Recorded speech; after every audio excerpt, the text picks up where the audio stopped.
رائے شماری کروائی جائے اور کشمیریوں کو موقع دیا جائے کہ وہ اپنے فیوچر کے حوالے سے خود ڈیسیجن لیں.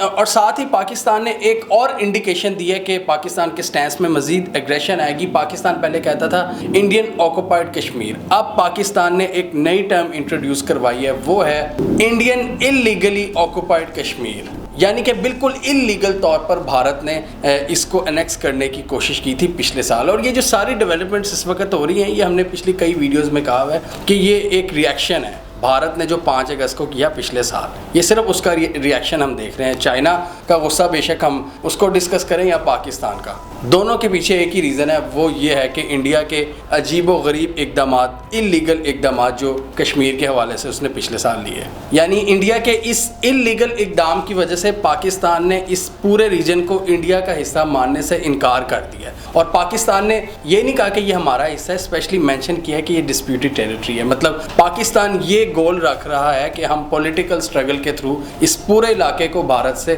علیحدہ کروا لیں گے انشاءاللہ ایک دن. اور اسی وجہ سے آپ یہ دیکھ سکتے ہیں کہ پورے ریجن کو ایک ڈفرینٹ کلر کے ساتھ شو کیا گیا ہے. یعنی پاکستان اس کو ڈسپیوٹڈ ٹیریٹری مان رہا ہے اور یونائٹڈ نیشنز کی قراردادوں پر عمل درآمد چاہتا ہے. یہ دیکھیں اس میپ میں کلیئرلی مینشن ہے کہ the map clearly identifies occupied Kashmir as a disputed territory. The final status will be decided in line with the relevant UN Security Council resolutions.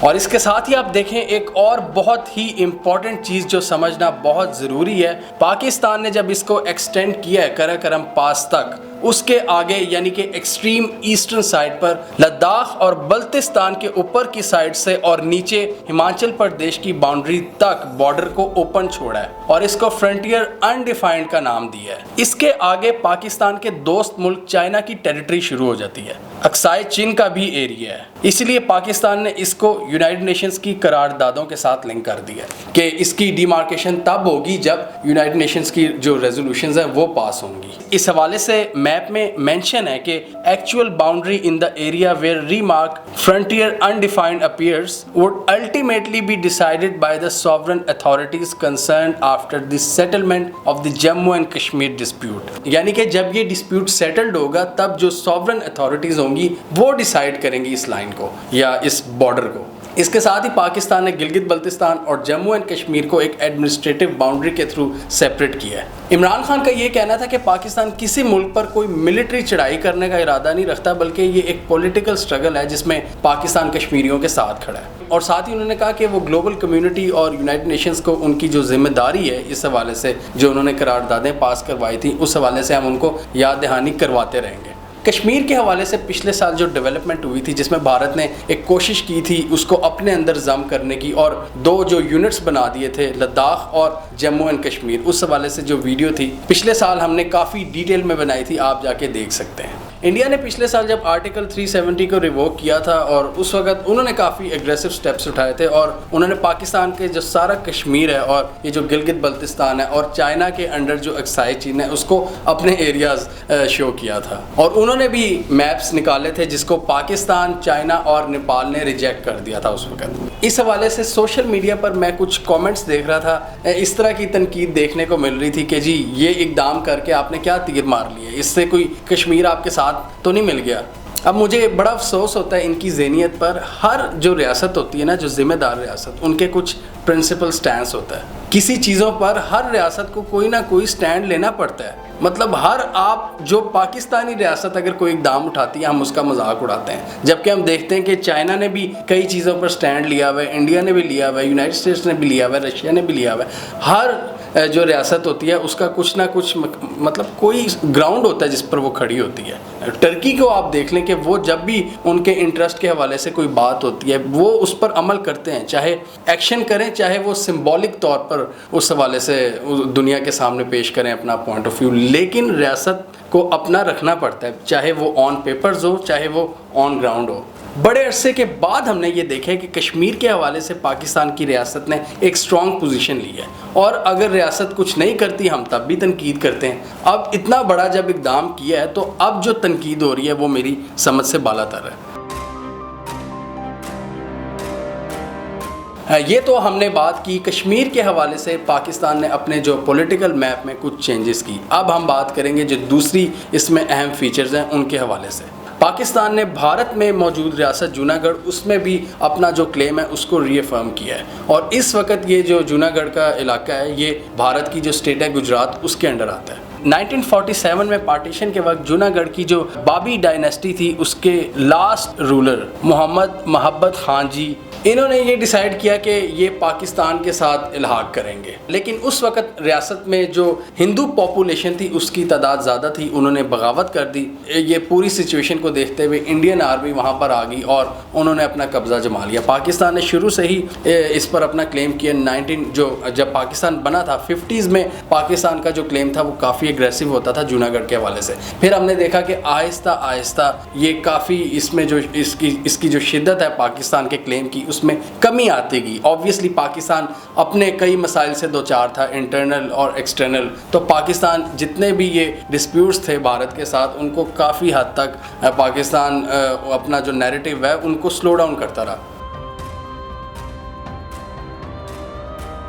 اس کے ساتھ ہی سر کریک ڈسپیوٹ جو ہے پاکستان اور انڈیا کے درمیان اس پر بھی پاکستان نے اپنا جو کلیم ہے اس کو ایک بار پھر اس حوالے سے ایک اگریسو پوزیشن اپنائی ہے. سر کریک 96 کلومیٹرز کی ایک سٹرپ آف واٹر ہے جو ڈسپیوٹڈ ٹیریٹری ہے پاکستان اور انڈیا کے درمیان. یہ پاکستانی سندھ اور انڈین گجرات کے درمیان جو مارش لینڈ ہے انڈس ریور ڈیلٹا پر اس پر موجود ہے. اور سر کریک کی یہ جو ندی ہے یا نالا جو بھی آپ کہہ لیں یہ بحیرہ عرب میں جا کر گرتا ہے. پاکستان کی جو پوزیشن ہے سر کریک کے حوالے سے پاکستان یہ کہتا ہے کہ یہ جو پوری ندی ہے اس کو پاکستان کنٹرول کرتا ہے, یہ پاکستان کے حصے میں آنی چاہیے. پاکستان کا کلیم 1914 کی سندھ حکومت اور اسٹیٹ آف کچھ کے درمیان ہونے والے معاہدے کے مطابق ہے. اب اس علاقے میں زیادہ آبادی نہیں ہے, مچھیرے اکثر اس علاقے کا رخ کر لیتے ہیں اور پراپر ڈی مارکیشن نہ ہونے کی وجہ سے دونوں سائڈز کے جو مچھیرے ہیں وہ اکثر مشکلات میں پھنس جاتے ہیں. انڈیا کے جو مچھیرے ہیں ان کو پاکستان پکڑ لیتا ہے اور پاکستان کے کئی مچھیروں کو بھارت پکڑ لیتا ہے اور یہ کافی زیادہ مسائل کا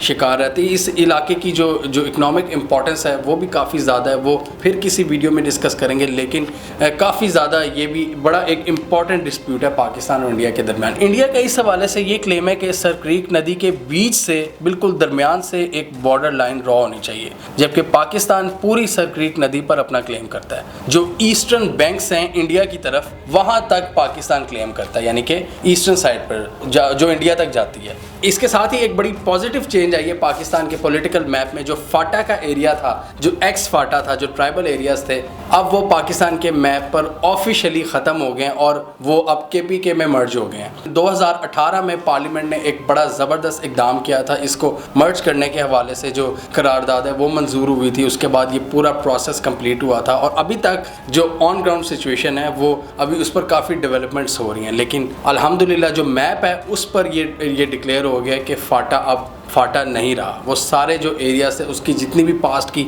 ایجنسیز تھی, ٹرائبل ایجنسیز, وہ اب ڈسٹرکٹس میں کنورٹ ہو گئے ہیں. ہم سب کو پتہ ہے کہ فاٹا ایک بڑا ایک خطرناک ایریا تھا کیونکہ پراپر پاکستان کی گورنمنٹ کی رٹ نہیں تھی وہاں پر. ہر طرح کا اللیگل کام ہوتا تھا. آپ دیکھ لیں منشیات سے لے کر اسلحے تک. ٹیررزم کی بھی ایک بہت بڑی وجہ تھا یہ علاقہ, کیونکہ کسی کی حکومت ہی نہیں تھی وہاں پر. تو اب وہ مسئلہ بھی حل ہو گیا اور میپ پہ بھی پاکستان نے اس کو ٹرانسلیٹ کر دیا.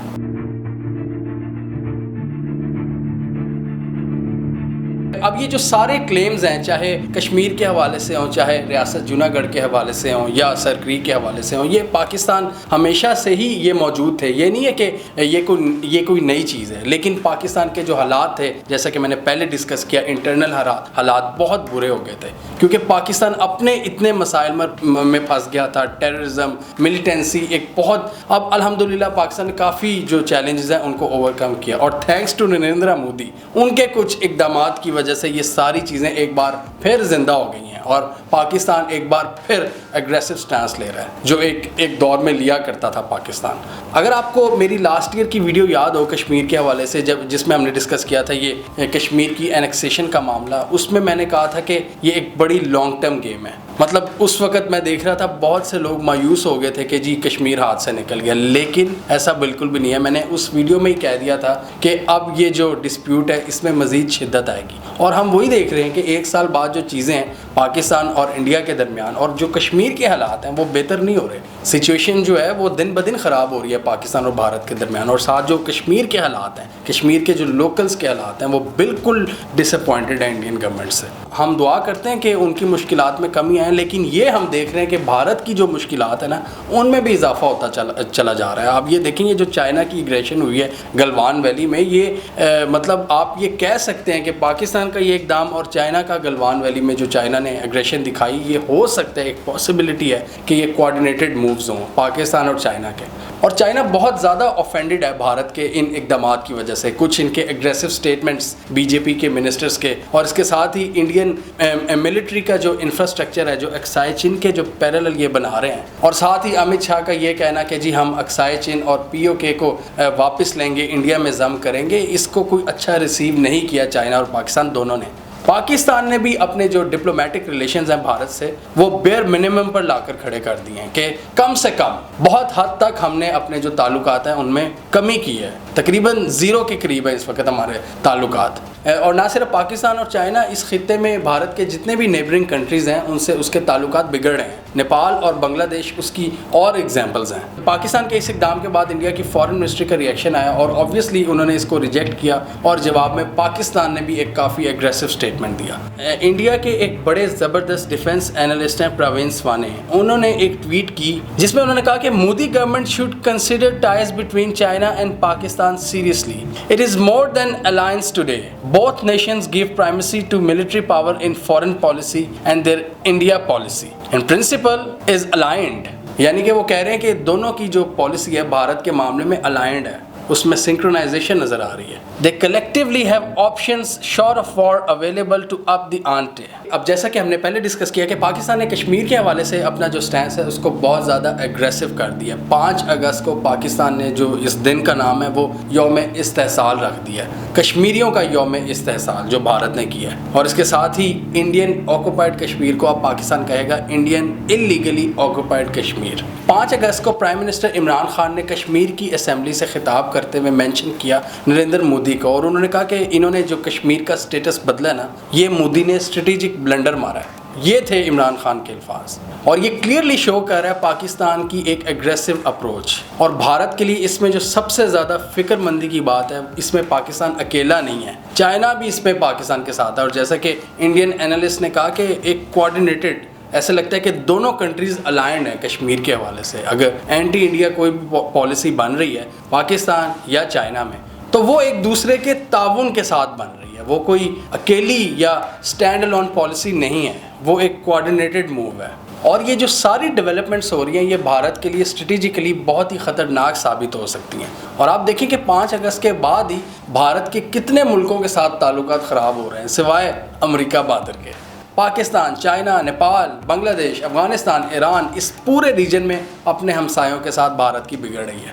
ہمیں کامنٹ سیکشن میں بتائیے کہ آپ کے خیال میں پاکستان اور چائنا کا یہ جو بڑھتا ہوا ایگریسو سٹینس ہے بھارت کے خلاف, یہ کوآرڈینیٹڈ ہے, اس میں کوئی سنکرونائزیشن ہے, یا یہ دونوں کنٹریز اپنے اپنے طور پر بھارت کے خلاف ایگریسو سٹینس اپنا رہے ہیں؟ کامنٹ کیجئے. اس کے علاوہ ہمارا یوٹیوب چینل سبسکرائب کر لیں اور ساتھ ہی وہ بیل آئیکن بھی دبا لیں تاکہ وہ سٹوریز دنیا بھر سے پاکستان سے جن کی مین اسٹریم میڈیا پر پراپر کوریج نہیں ہوتی ہمارے پلیٹ فارم کے تھرو آپ تک ٹائم پر پہنچ جائے.